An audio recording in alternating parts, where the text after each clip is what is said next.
Yəcüc və Məcücün necəliyi barədə rəvayət olunan hədislərdən birində Rəsulullah sallallahu aleyhi və səlləm belə buyurdular. Siz deyirsiniz ki, düşmən yoxdur. Həlbuki, Yəcüc-Məcüc gəlincəyə qədər düşmənlə savaşacaqsınız. Onlar geniş üzlü, kiçik gözlü, qızıl saçlı, hər dərədən, təpədən axışacaqlar. Onların üzü sanki dəri ilə örtülmüş qalxandır. Yəcüc və Məcüc isimləri ərəbcəyə başqa bir dildən gəldiyi deyilir. Çünki Avropalılar onları Yaquq və Məquq adlandıraraq şeytan soyundan sayırmışlar. Yəcüc və Məcüc tayfaları yeryüzündə fitnə fəsad törədəcək olan qəribə bir qövmdür ki, çıxması qiyamətin əlamətlərindəndir. Almalılı Hamdi yazır deyir ki, ayədə təsvir olunan dəmir və ərimiş mislə tikilən səddi dövrümüzdə təkmilləşmiş sənaye vasitələri ilə belə emal etmək çox çətin prosesdir. Diqqət edin, dəmir kütlələrindən bir dağ inşa edib, körükləyərək hamısını bir atəş halına gətirdikdən sonra üzərinə ərimiş mis tökmək şübhəsiz böyük bir prosesdir.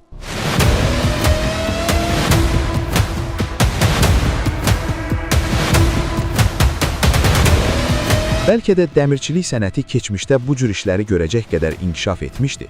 Ancaq bunu bəzi təfsir alimlərinin dedikləri kimi Zülqərneynin bir möcüzəsi qəbul edib, dəmirçilik sənətinin gələcəkdə təkmilləşəcəyinə işarə kimi baxmaq lazımdır.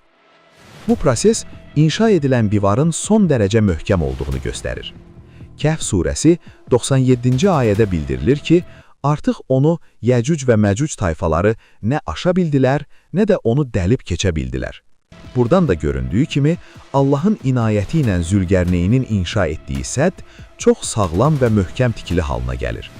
O qədər ki, təsiri qiyamətə qədər uzanacaq.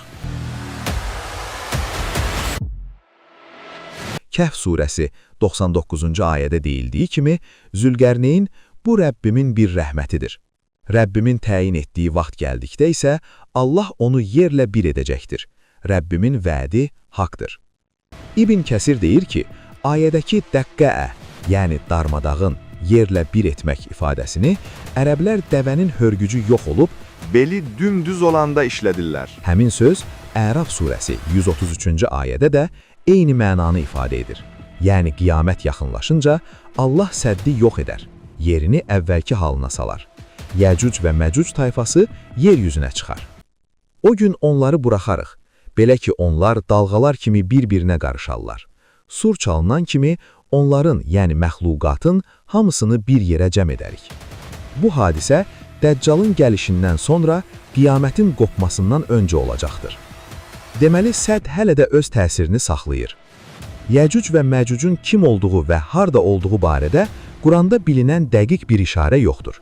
Keçmişdən bu yana bəzi alimlər onların Moğol olduğunu deyiblər. O zaman belə bir sual ortaya çıxır. Sədd hansı sədddir? Əgər bu Çin səddi, yaxud dəmir qapı deyilən yerdirsə, Həmdi yazırın da dediyi kimi, Quranda xəbər verilən inşası müasir texnikalarla belə həddindən artıq çətin olan tikiliyə uyğun deyil. Ayrıca, Quranda bəhs edilən sədd möhkəmlik və tikilmə formasına görə də fərqlidir. İkinci nüans, Allah buyurur ki, onu nə aşa bildilər, nə də dəlib keçə bildilər.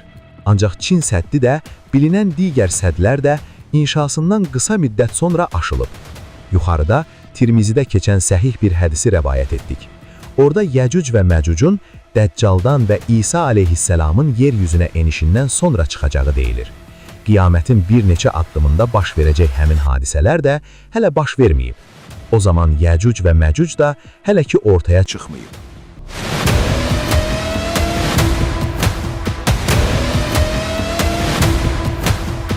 Doğrusunu Allah bilir. Hazırda dünya o qədər inkişaf edib ki, təyyarələrlə, helikopterlərlə və sair vasitələrlə insanlar istədiyi yerdən aşıb, istədiyi yerə gedə bilirlər. O zaman belə bir sual ortaya çıxır. Sədd hələ də öz təsirini necə saxlaya bilir? Onların kim olduqlarını və harda yaşadıqlarını ancaq uca Allah bilir.